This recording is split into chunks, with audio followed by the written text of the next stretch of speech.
Good afternoon, Brian. How are you doing, sir? I'm doing well, thanks. Feels like summer here in Philadelphia. Yeah, it's supposed to be 88 here today, so Yeah, the heat is on. yeah, it's about the same here. Um, I wanted to maybe circle back to a topic that we've touched on a few times, and I don't know, maybe it's just a quick answer, and then we'll see where it goes.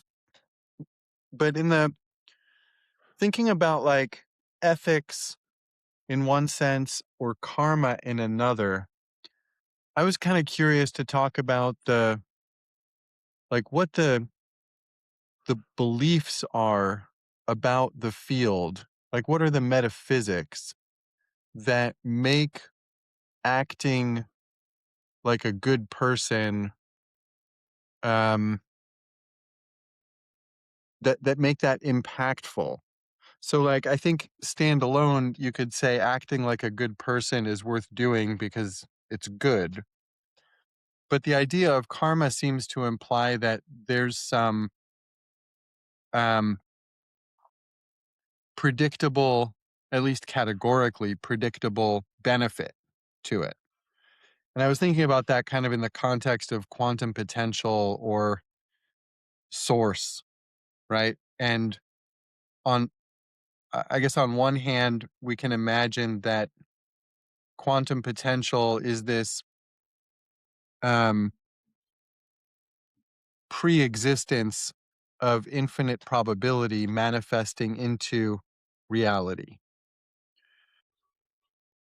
What does acting like a good person do to that? Like what or maybe there's a completely different framework we should think about this in, but maybe another way of saying it is for real, why should we act like a good person? Right. Well, that traditionally is referred to as the grounding problem of ethics. And that is, you could think of it as when you're talking to a 4-year-old kid and they keep asking why. You can kind of get into that infinite regress circle. Uh, and then I think there's two different directions that humans have historically gone for that because obviously it's a pitch about outcomes, right? I mean, maybe it's subtle or there might be a subtler level where we could move it away from outcomes, but I think in general, traditionally, it's been seen of in terms of outcomes, and maybe the only difference in that has been the scale of time. Is the is the root, we're reading the Quest for Certainty by John Dewey on the audio bookshelf this in these passages here. And, he sort of talks about the scientific method is rooted in making a change to see what comes of it. Right? So we aren't just looking around the world, but we're jabbing it and we're seeing what happens when we jab it, or we're throwing it up and we're seeing what happens when we throw it up, or you know, and that in fact, all these different definitions of things are always just in terms of what method we go through, what changes we put a thing through to get our result. Uh, So, the various approaches to ethics have been variations on that theme, basically. And you have one side of it that's saying, well, your payback is eternal, and it comes out of the idealistic realm. Those would be for the people on the one side, all the way on the one side of the highway. And then you would have the people that would, be maybe more of a phenomenological bent that would say, "Well, your your action fruits out immediately." And, you could see karma uh, plug in anywhere along that time frame. But the basic premise is that, the universe is going to respond to you. We know it responds in some obvious ways. If we throw something up, it's going to respond by pushing the thing back down. Uh, uh, but the idea, where we get to, okay, there's a creator and this creator has a personality, and the personality is going to be taking account of me, whether we're talking about Santa Claus or, the ultimate creator of the universe and everything. Uh, but the idea is that somehow there is a personality behind the reflex mechanism, so that maybe I do an action, and how my internal condition about that action, I might tell myself now, is going to change how the universe is going to react to me around that action. And obviously, in some ways, that's true.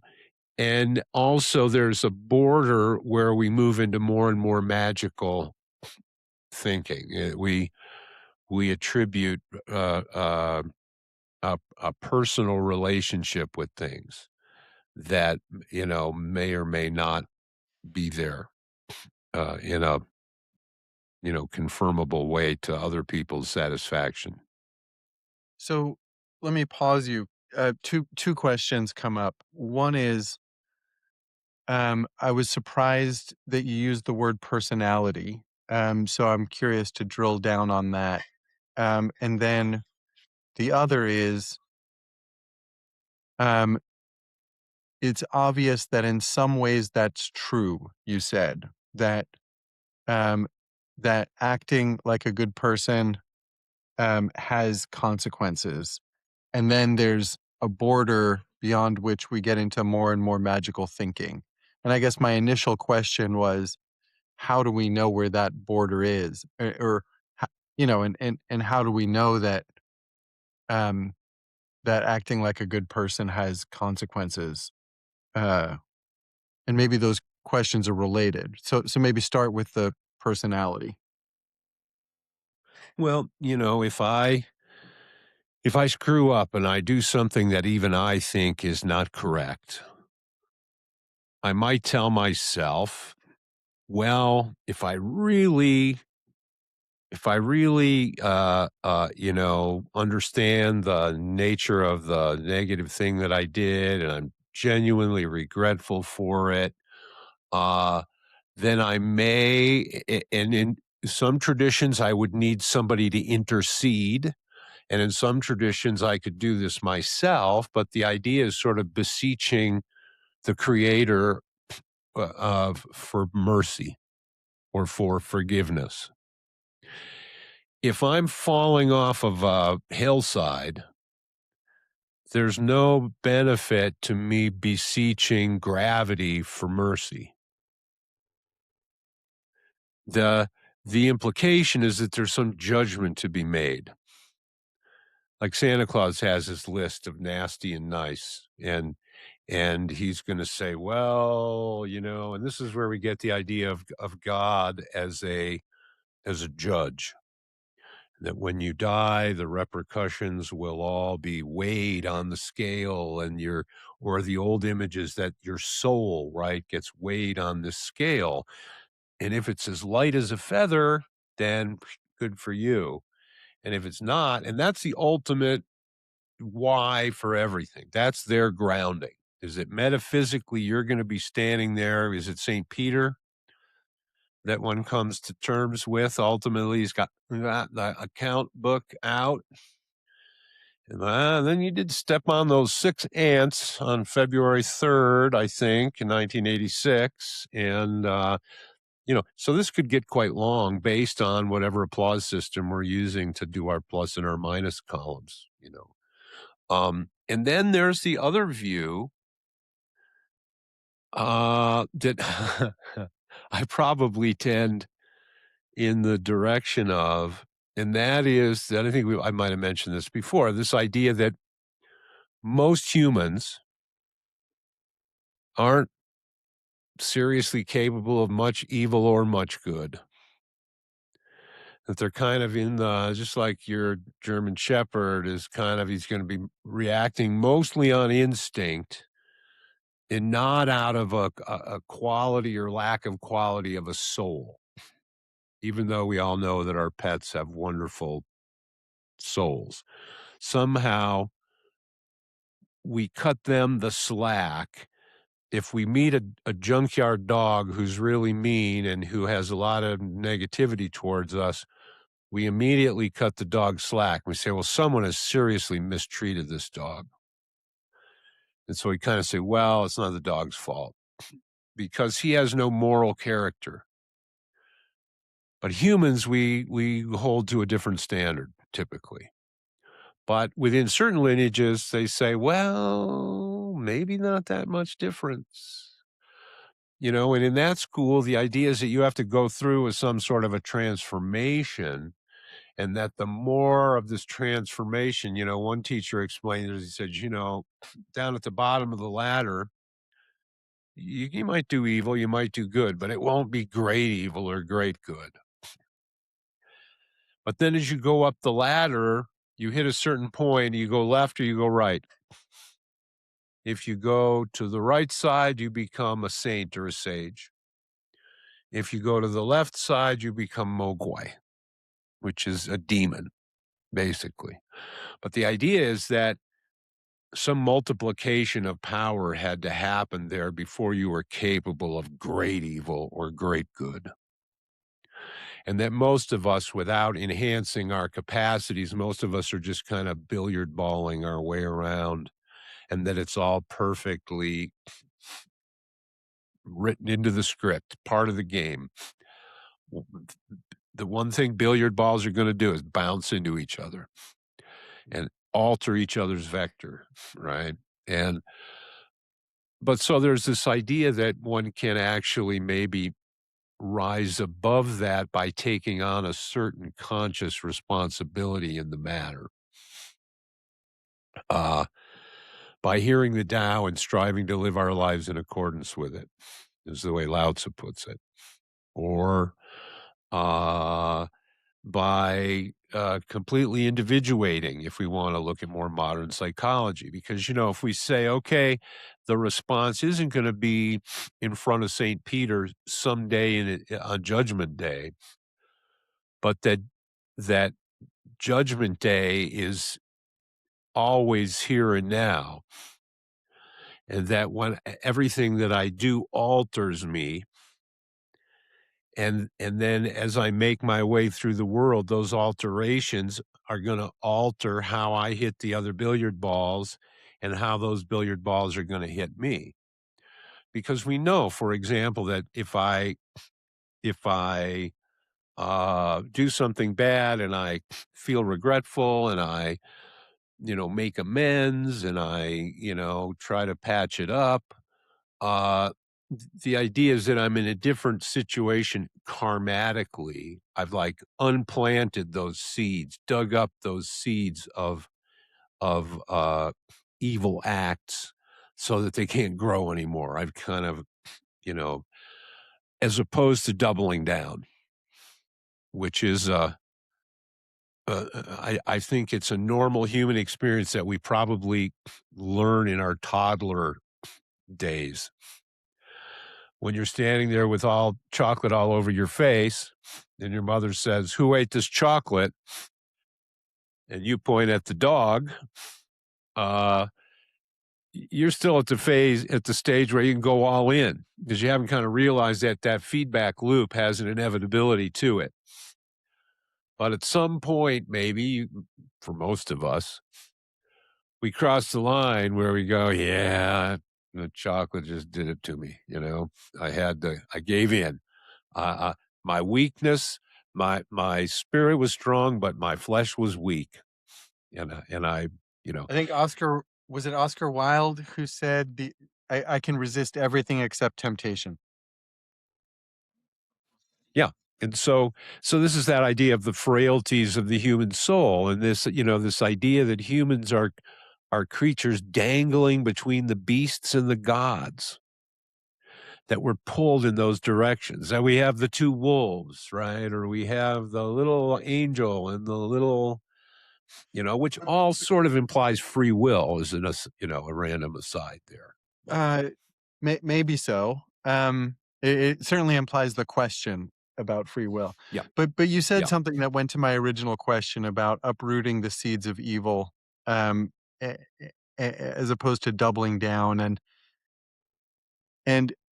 uh, I guess there might we can probably easily argue that there are personal repercussions to not uprooting the seeds of evil. That we cause ourselves suffering, and we cause maybe we could also easily argue that we cause the billiard balls with whom we interact suffering as well.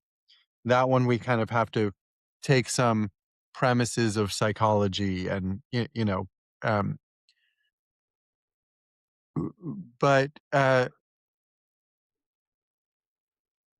but there's maybe less obvious evidence, or maybe that's not true. Maybe I'm just not tapping into it. That when we do good, the world is a better place. When we do evil, the world is a worse place. And when I say world, I'm talking about like reality itself. And maybe that's not the right level at which to think about it. But my Yeah. I mean, original question was, are like are we affecting reality itself, the nature of reality itself, or are we just enabling the people around us to have a better or worse time, or are those the same thing? I think they're all kind of caught in that ontological goo where who we are and how we are to ourselves and to others kind of gets all uh, shifty or blurry. Um, that it depends on the game that you're playing. Because when we say things will get worse or things will get better, there's all those qualifiers that haven't been put in yet. For who, where, and to what end? Uh, so, your nihilists or your post meaning postmodernists, I honestly don't know why they get out of bed or why they should, what the argument would be. Or why they Um, should do anything good as opposed to doing whatever they want. They could easily get out of bed to do whatever they want. yeah. See, and I guess for me, I feel like it shifts to wanting to understand why rather than why not. So if I'm urged to do something, the question is, is it me doing it or is it some element of me that I don't understand or haven't integrated or something like that? One of the things that I want to read in the future is from William James for our audio bookshelf. William James, The Principles of Psychology, which he wrote for Harvard, turn of the century, last one before last turn of the century. Uh, and he talks about what I think ultimately turned into split brain studies, which they were doing things with hypnosis and things like that, about just exactly the self and the I and what all is the I conscious of. And they're doing all sorts of interesting things using a lot of hypnosis, clinical hypnosis, and finding things like which I think McGilchrist talks about later, where maybe they put an item in a person's hand and they're not conscious of what's in their hand, but the word for it shows up, and they're not aware that the hand has any sensation at all. They've had this hypnotic anesthesia of types, or so. So what he's getting into is I think the original issue is awareness continuous?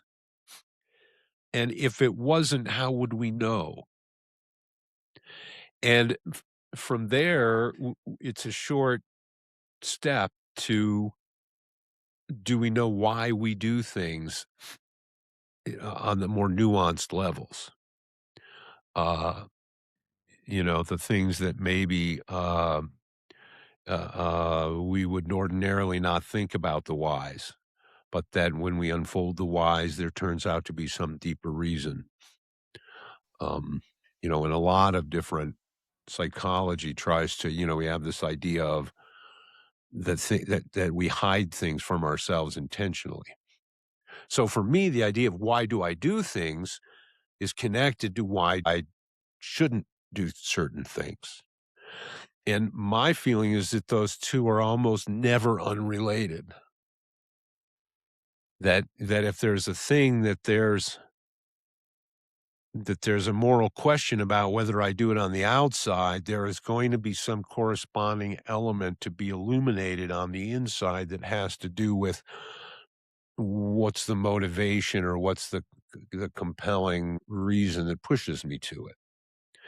And the prize of this is not just moral behavior, but more self-understanding, which should mean that I don't just run the same loops over and over again. Oh, I had that issue with bananas. Now I have to go through it with apples and plums. And, you know, it should be I can solve the issue generically and move on to more interesting stuff. It's the idea. Right. But so, so I think those are related questions.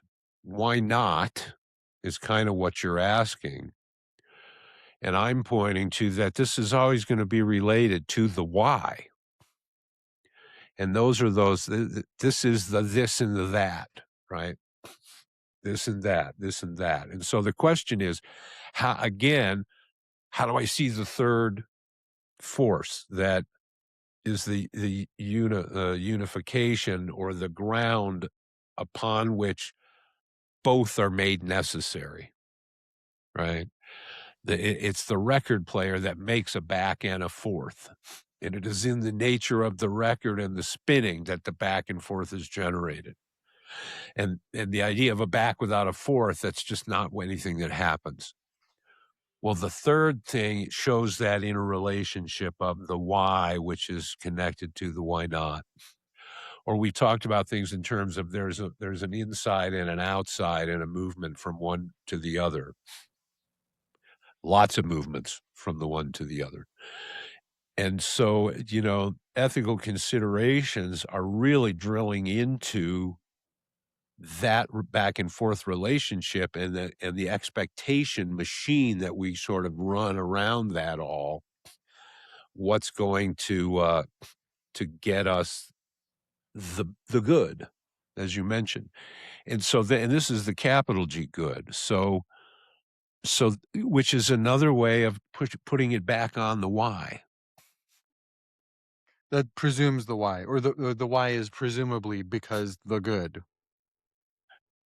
Yeah, and the why not, it gains its significance in that it obstructs somehow on the way to the good. So again, the good is the foundation of the the not good. So why good is right in there in not good. If we didn't have the good part, the not good would be meaningless. And so that's why I like the idea of turning that question on its head. When we say, ethics, all the things I shouldn't do. Well, let's look and unfold the inside of the human soul that compels us to want to do those things. Well, I'm not sure that um, my understanding, at least of ethics, is limited to avoiding doing the things we shouldn't do. But I guess I assume that there's also a doing the things we should do, right? The why that you're pointing to, and we I I guess what part of what I'm getting, in this iteration of the conversation is that, that that we have an innate ability, the self is aware of what what the good is and what behavior promotes the good. and whether or not we act accordingly has to do with whatever internal noise we have going on, or a lack of understanding of the good or ourselves, or something like that. Um, and I guess with my initial question, I was wondering, like, can we logic that? Can we make a stronger argument for that beyond the, well, that's just kind of my own experience? Well, I think that the practical means, the practical mechanism here is that each person's definition of the good is provisional. It's today's definition, so it's not really completely the capital G. It's the Mm. wants to be the capital G. It's the current image of the capital G. And so the argument would then go whenever there's immoral or unethical behavior, there has been a fundamental misunderstanding of the good, the capital G good, that the model that someone has derived is contaminated somehow for some reason, which is a whole interesting field, so that they've taken a bum steer for their definition of the good, uh, which is, this is the idea of ethical education or moral development. That implies that all bad behavior results, or at least most bad behavior results from a misunderstanding of the good, which implies that people think Yeah. they're acting in alignment with the good, but they're just confused. Yeah, I mean, if you use the thinking in the loosest terms of, some neural activity I wouldn't say reason is always involved. In fact, the argument would be made that what we're really talking about here is the conflict between reason and the passions, right? That the philosophers are always trying to, going all the way back BC, are trying to get us to encourage us to use our reason to explore our passions. And that's kind of what I mean when I say to understand the motivation of the behavior that impels me to do something that has an ethical questionability about it. There's What's the thing in me that causes a baby bathwater problem there, though, because the passions, um, some of them might obstruct, but some of them are arguably more necessary than reason to connect to the good. sounds like reason's job to sort them out. Yeah, um, and intuition or just manifestation of the self. Like, I'm not sure. I mean, I And think reason's trial and necessary error. to have a conversation about it and writle it down in your little nodal book. But um, but I guess the kind of the clearest moments I've had haven't had a whole lot of thinking involved. Well, yeah, I mean, maybe it's more dimensional than thinking. I'm thinking of the guy in the story we referred to in one of our earlier episodes about a guy who was interrogating prisoners in the war. And, um, basically, he wouldn't lie to the guy to get information out of him, even though it would have saved a lot of lives. But somehow that was over the line. He didn't wanna make the guy think that he wasn't gonna get shot when he knew perfectly well he was gonna get shot either way, whether he gave up the information or not. And you could see the moral conflict there, and you could see arguments on both sides. And yet somehow we get the feeling that you might not know what you're gonna do until you're standing there in front of the moment, and you really have to, call it in the air. I Yeah, mean, I would argue that that's not, that, exactly because you could reason your way to either decision being the right answer, that it's not reason at the end of the day that makes the ethical choice. Well, and I think that the argument might be made even more broadly than that to say that whenever we pull out reason, we want to ascribe the motivation to reason itself, but in fact, reason is a tool that always serves a a a pre-reason motivation, and, that's why I've said before that reason is a whore and serves the highest bidder. And, that manifests as, both sides in every legal case being able to hire any number of experts to give their scientific opinion about why one side or the other side is right or wrong. And I've I don't think there's much trouble getting a scientific opinion on both sides of most issues, which is like, "Wait, that's not science." Right? It's like, "No, only half of science has that certainty factor that's so enamored I of." just read an Uh, article yesterday about how 2 to 3 cups of coffee is definitely good for you and um, reduces all cause mortality by 25%. And maybe I definitely can find an article arguing the contrary.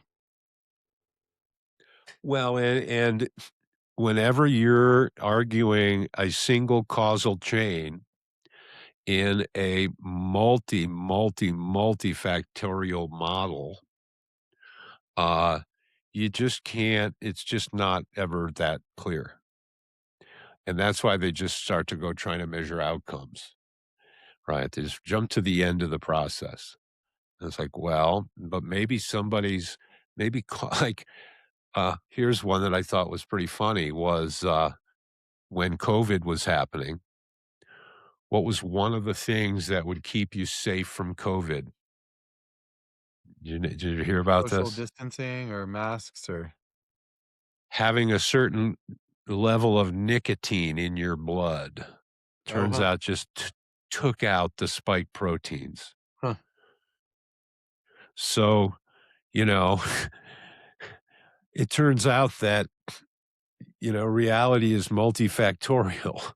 So do we then say, well, yeah, I think you got to have a couple good stogies a day to stay healthy? And there's that great picture of the little miner kid with his pipe and we're talking, 6 years old or something. He's got, and conventional wisdom was this is going to help you.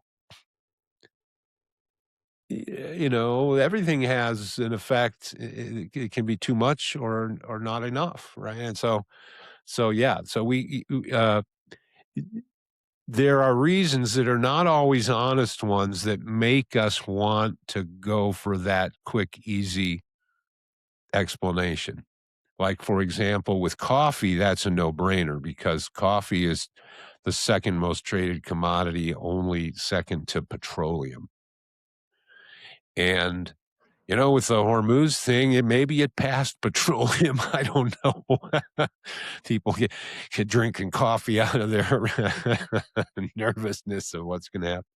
Um, but but yeah, I mean, and that's where maybe that's where intuition or maybe that's just another word for heuristics a good chunk of the time.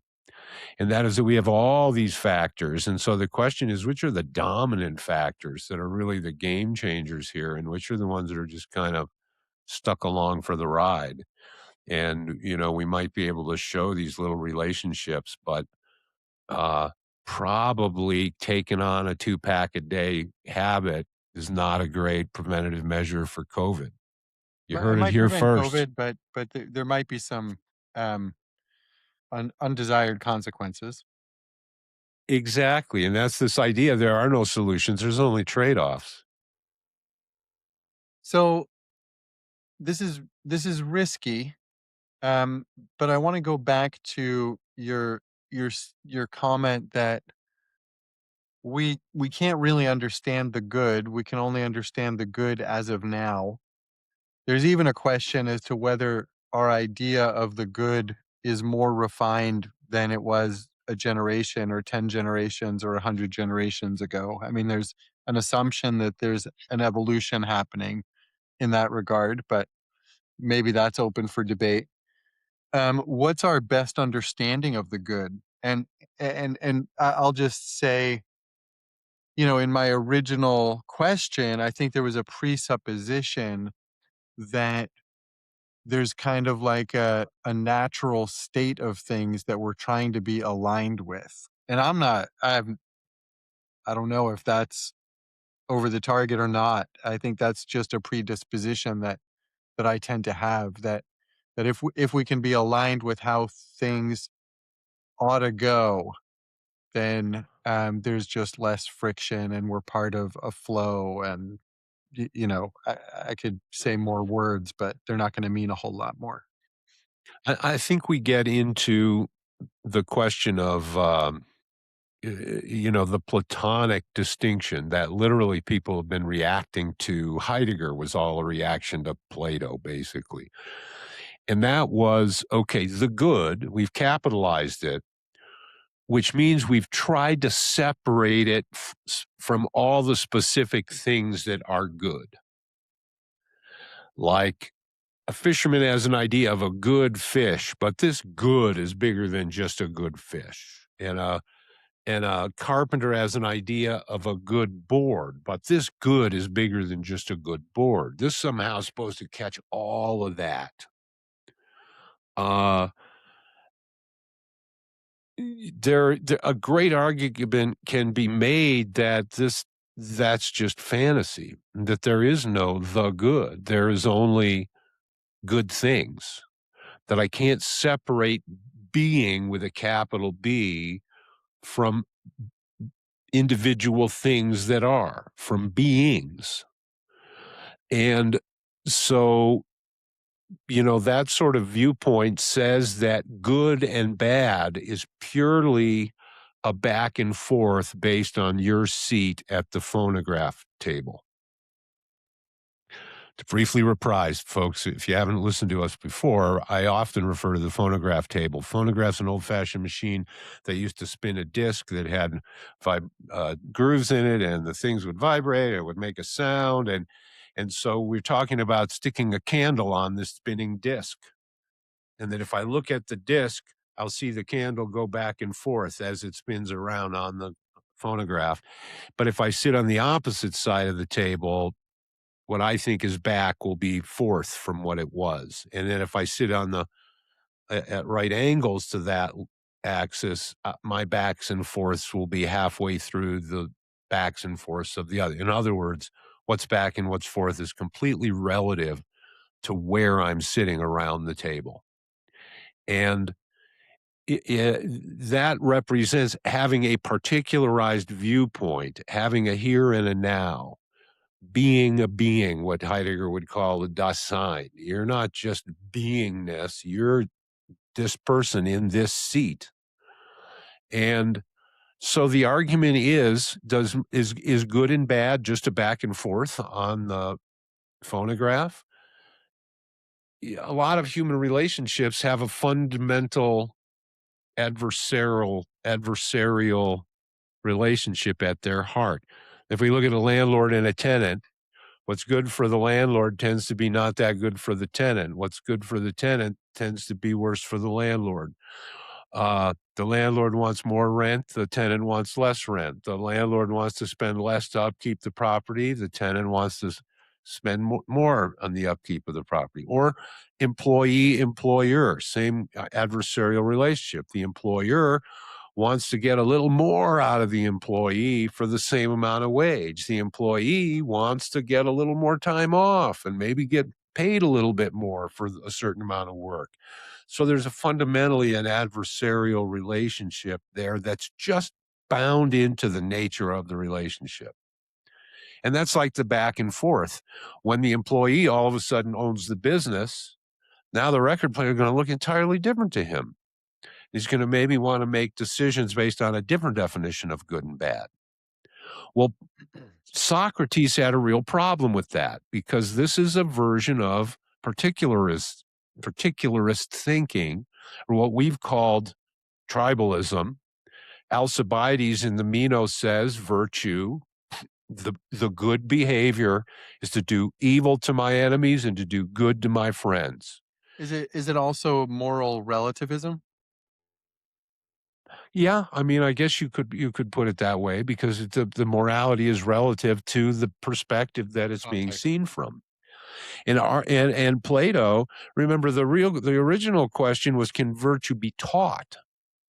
And Plato said, well, wait a minute, what is this virtue stuff anyway? How can we talk about whether we can teach it if we don't even know exactly what it is? And that's where he pushes it into a universal dimension. It's got to be the same everywhere and always. It can't be changeable. And I believe it's fair to say that Aristotle followed him in that. Uh, that if you that the correct phronesis for a situation isn't based on an individual's well, maybe that's not entirely true. Maybe what's good behavior for the slave is not good behavior for the master. So I don't know what Aristotle would think about that. But anyway, this has definitely been the horns of the dilemma. And uh, if we want to be consequentialists, which is to say, make our decisions about what was best based purely on the consequences, which is a kind of a after the fact, a posteriori argument, the 2020 hindsight, Well, and you it's know, also a little, uh, arbitrary ambiguous, because which ambiguous. consequences and when, you know, that sounds like a little utilitarian, like, It is. So that that's would the feed into utilitarian. utilitarianism, yeah. Um, Yeah, yeah. but It's just another name for utilitarianism. how do you think about Consequential. how do you think about the good? Uh, well, I think about it in that that I think that the standards are universal, but they're not universally applied.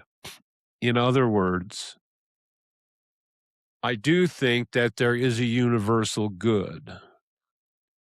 I don't think that I am in a powerful place expecting everyone to operate based on that.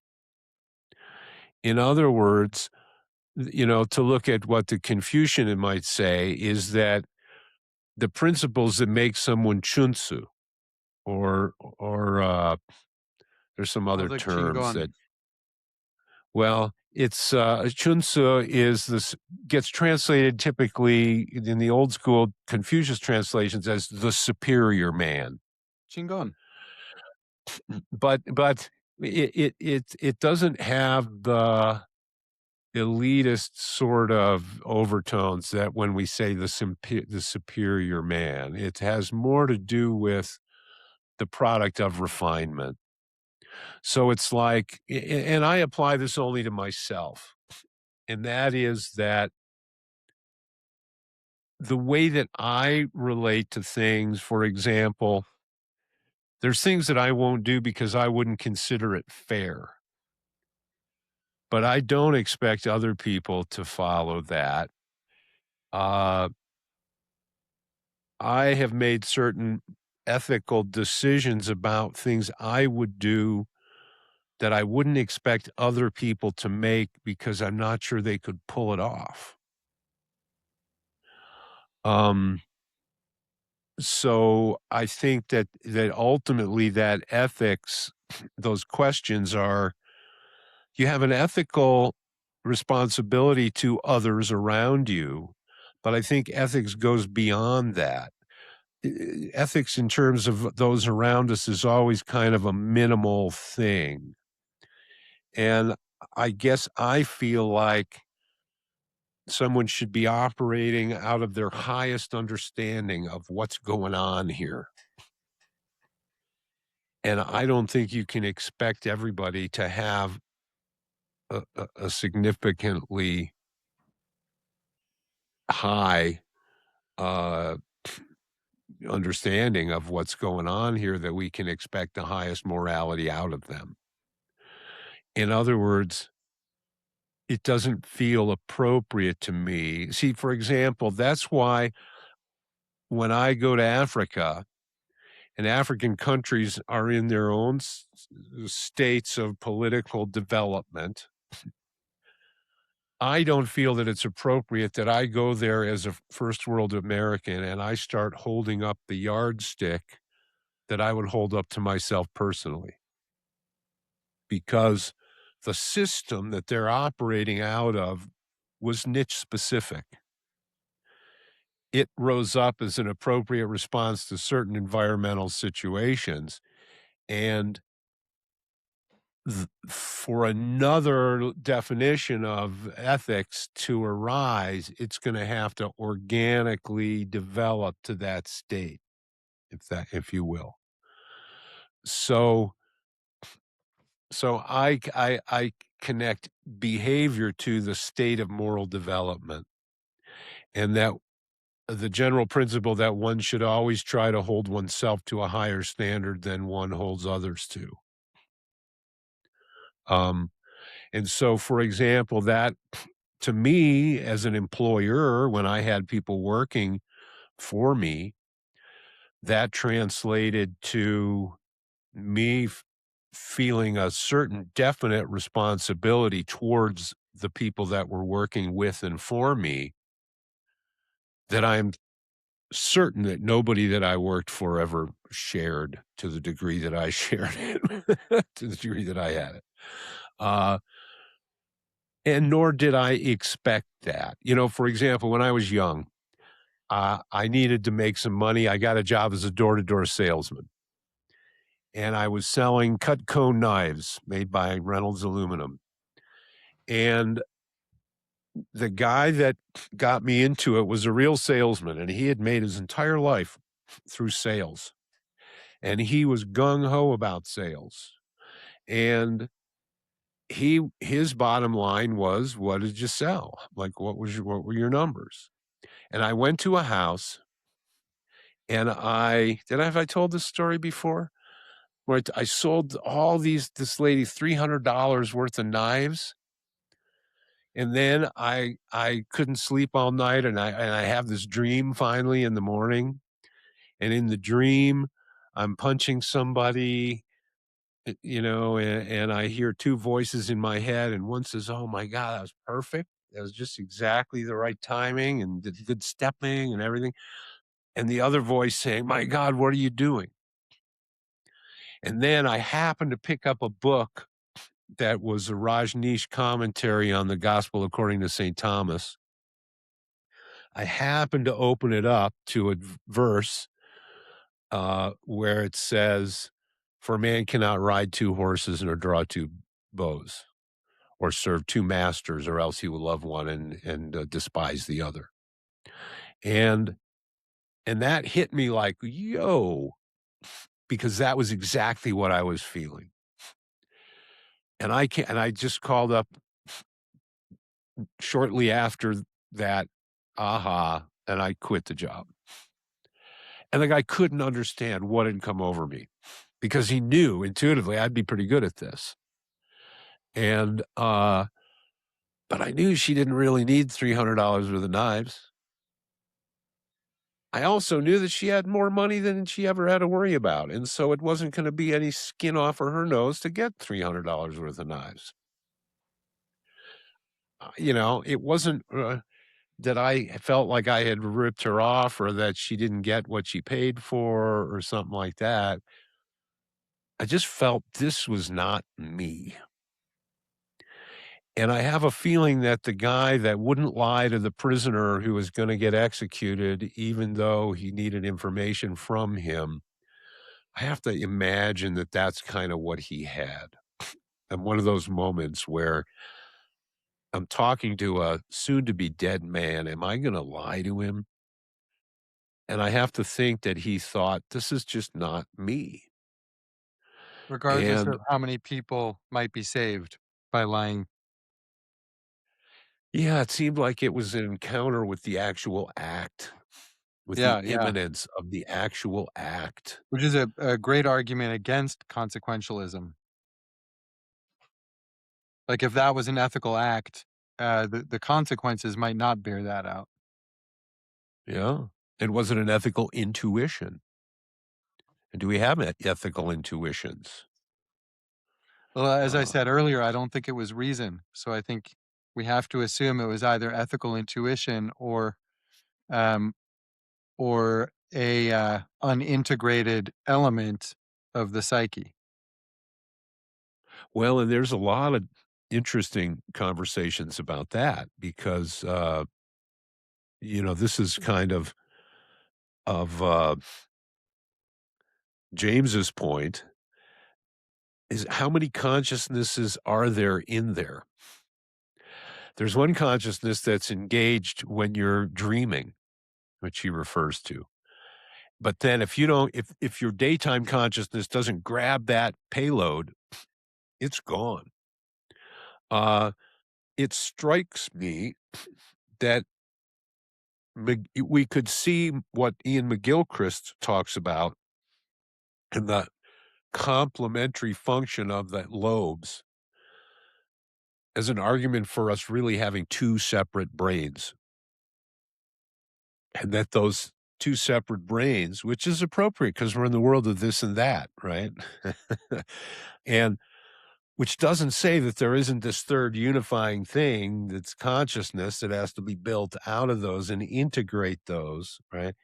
And so that's why I've heard that octopuses have 5-lobe radial brains, and that's why I was like, "Is that for real?" And if it is, because I think they only have 2 eyes, so I think bilateral symmetry is still involved.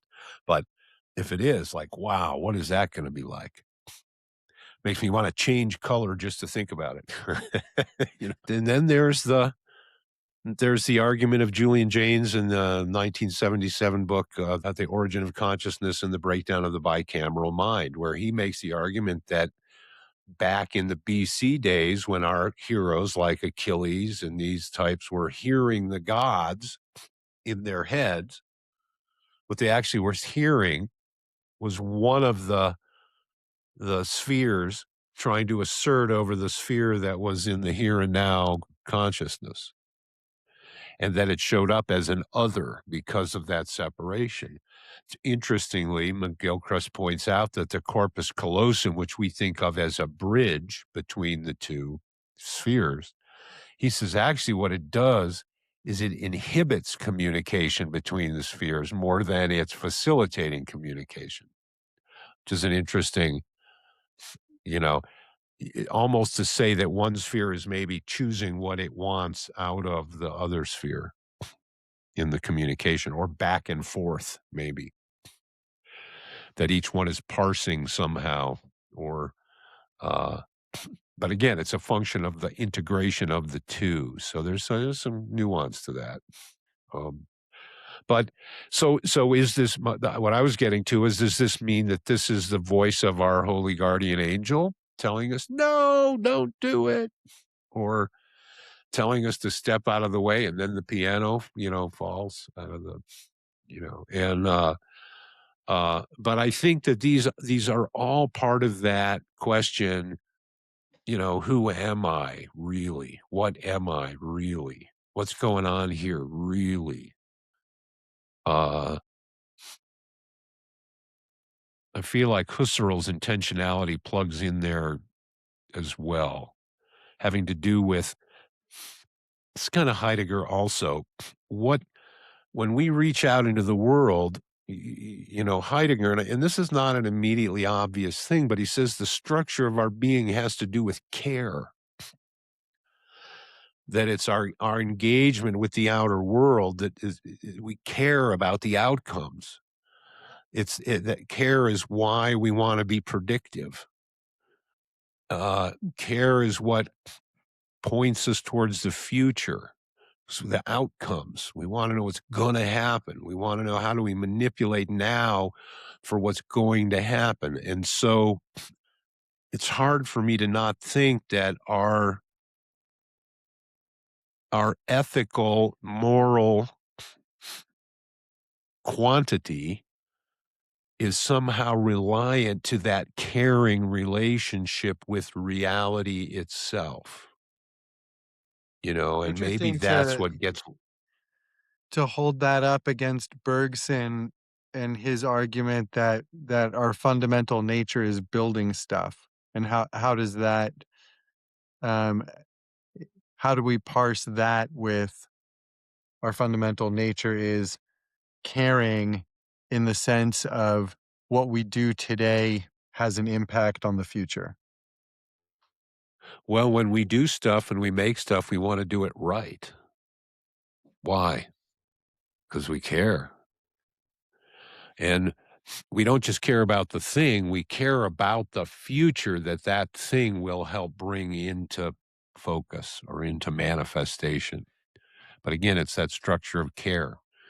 Uh, the when on the issue of, I was just talking to someone who lost their spouse, not, in the past couple months, and, they were saying, well, he was ready. The past issues he'd had fighting with, health problems had sapped him to the degree that he you know, and so I was thinking about that in terms of either the exhaustion of care, like, I don't have it in me to care about tomorrow, which I think can come straight out of the physical machine just not having the to channel energy anymore to function. But it's hard to say how that the push and the pull of that, and how much of that is driven by intentionality, and, uh, so yeah, there's a question there. Um, I feel like some of the deities who bestow long life and I'm thinking of Tibetan deities, in particular Tara, uh, who was born from a tear shed by Avalokiteshvara, the bodhisattva of compassion, as he looked upon the sufferings of the world. And I have to think that something about the nature of that. White Tara grants boons, and one of the boons that she's most known for granting is long life. And I have to think if that long life isn't actually the result of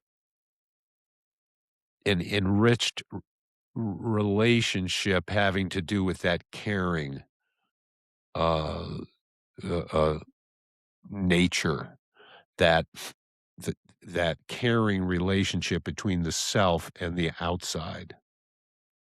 Um, so yeah, I mean, and I think that's going to be the foundation of ethical behavior is that care that we have for moving into reality. Yeah, it makes me curious about the why, or as you put it earlier, the why not for the care, or is this just something that arises again like intuition, um and we also intuit as much as it arises, we also intuit that it is worthy of our attention. It's worthy of manifesting care. Um, yeah, I mean, Yeah, I I don't know think about a it. relationship between that and longevity, but certainly I can see that as an arbiter of morality or ethics. Well, and I think that it's an expression of, we talked about Elan Vital, Bergson's idea of the creative surge that drives individual creatures as well as the wheel of evolution. The life of life is a Jan Cox term that's manifesting through all these different extensions and expansions and experiments and that that we tend to think of it in when we're thinking about it in evolutionary terms, we're coming at it from a materialist viewpoint. We've got that focus towards things and making things. But elan vital, that's going to be the lowest expression of it. Its highest expression is going to be, well, here's a random reference. So years ago, I came across a very interestingly tweaked kind of a character who was masters in psychology that he told me he got so that it would be harder to commit him. And he basically had this idea that you take the periodic chart of the elements and you put it through a little mathematical change, and you get this idea of Jacob's ladder. And he was trying to do like the physics of one dimension up. And so instead of photons, which he took as the energy quanta, the basic energy quanta, he posed the existence of phylons from the root of phileo in Greek, which means to love. And that somehow these love quanta moved along in that higher dimensional energy, packaged with the lower dimensional energy. And it reminds me of places in the Tao Te Ching where Lao Tzu talks about how the fox loves its cubs and how basically animals that would happily eat you would still have love for their offspring. And because that's the natural condition, because they follow the Tao and the Tao begets, right? And so that the expression of creation is really all about uh this caring, this manifested through existence, or what Ueshiba, the founder of Aikido, might have called God's love for the universe. She said was the source of all true martial arts as well, which is caring, right?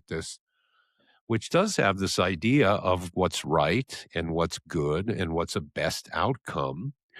And that if we act like good people, we're more or less just trying to be in harmony with that fundamental premise. There's no further explanation or evidence needed that that's the natural way of things. I don't know how accessible that is. I mean, I like to believe something like that. I've always been struck by the Dalai Lama's explanation of um, the the the path to happiness is through compassion to others, right? And he's just over and over, like my entire life, he's been saying the same thing. Um, Which is basically caring. yeah, yeah, no, it's exactly. It's maybe more dimensional than the love a fox has for its cubs, compassion, maybe, but And it's the because same humans are idea. open-ended and the fox is not, as we talked about before. The fox is the same as the foxes were in the Roman Empire. They're running the same software. Same with horses, same with dogs. Not so with humans. The idea is that there is some evolution of consciousness going on. Plenty of room to argue about that. I'm sure if we, based on our historical viewpoint, but um, yeah, I mean, so my original question was sort of what's the metaphysics that makes ethical behavior rational or logical or or underpins it, and where we landed is um, if care, compassion, love uh, is has some ultimate status in the nature of reality, the nature of consciousness, then we're just trying to act in harmony with that. We probably could argue that that premise is flawed, right? We see a lot of lack of caring. We see the universe is not a friendly place. We see a lot of Well, there's a suffering. suppressed premise there, and that suppressed premise is that there is an ideal state where there is no immoral, that the millennia will come, that a great unity will be attained, that The all eschaton. humans, that the eschaton will occur. I don't think that that's the way to think about it. I think that that's like It's a little Santa Clausy. thinking that it's misunderstanding the fundamental nature of the this and that world. That this and that isn't exactly good and bad, though it shows up that way when you're in a seat, but that's why I say it is this and that, because it's there is a necessary tension between this and that. And that's the sign of life, right? Just like a heartbeat goes from one point to the other point to the other point, that it's that movement between the poles that is what life is. And that this idea that, oh, we're going to make a political system, or we're going to make a religion, or we're going to do something, and everybody's going to have an aha. We're all just going to sit around, and there'll be a lot of singing of kumbaya and all that stuff, and then it's just going to be eating berries basically, and making love in the fields and all that. I mean, this was kind of a the make our way back to the garden, right? Well, that's where I think maybe Bergson is right when he says if there was a great unity, it's behind us, that I it's think the that's what diversity.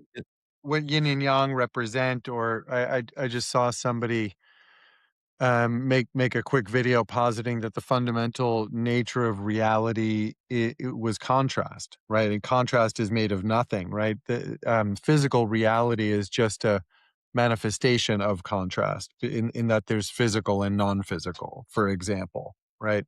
And Yep. that's basically yin and yang.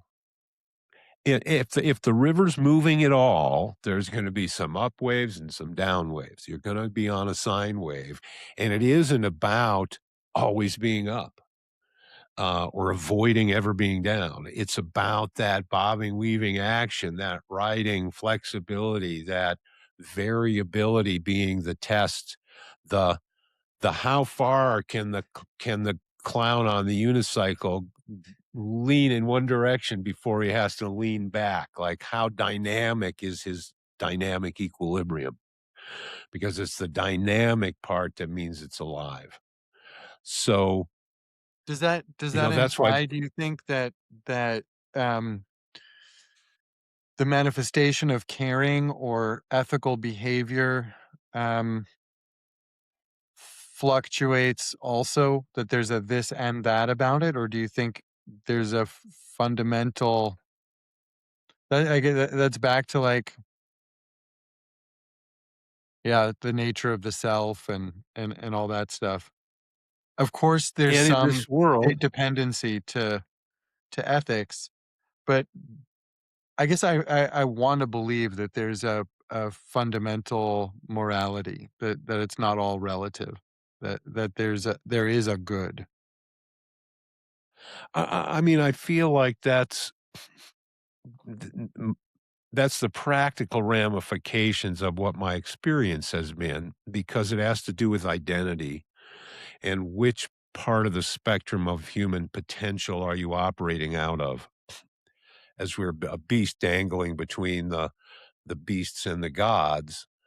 Well, one of the I just saw a great explanation about the difference between empathy and mercy, and that empathy is just a feeling, and there's no reason isn't necessarily brought into it. But mercy is empathy that's informed by a reason in a certain way. That's Huh. reinforced with will. That's got responsibility involved somehow to understand the situation. And I think it was something coming out of a Catholic channel actually that where I thought, "Wow, that's actually pretty good." It was from Flannery O'Connor, and, so anyway, there is something about that, and so that's why I connect it with identity, with this idea of this is not who I am to behave this way. And maybe there's something about, the either the kung fu lineage or the shamanic lineage sort of tells you in a certain way or heavily implies that your power is definitely connected to who you are. And power in the sense of your ability to make changes and to influence, different dimensions of things. And so maybe it's that these higher levels of integrity yield a psychic power that we can't always verify in a direct scientific method, but that it gives us a kind of soul force. That would be the idea of a Mahatma, um, of a great souled one, that the Mahatma maybe can have impacts in situations where if we haven't done the push-ups, we aren't gonna have the impact, you know, something like that. Cool. Well, this thread will be continued for sure. Yeah, I think there's no way around it. Thanks, Brian. Yeah, we'll see you next time.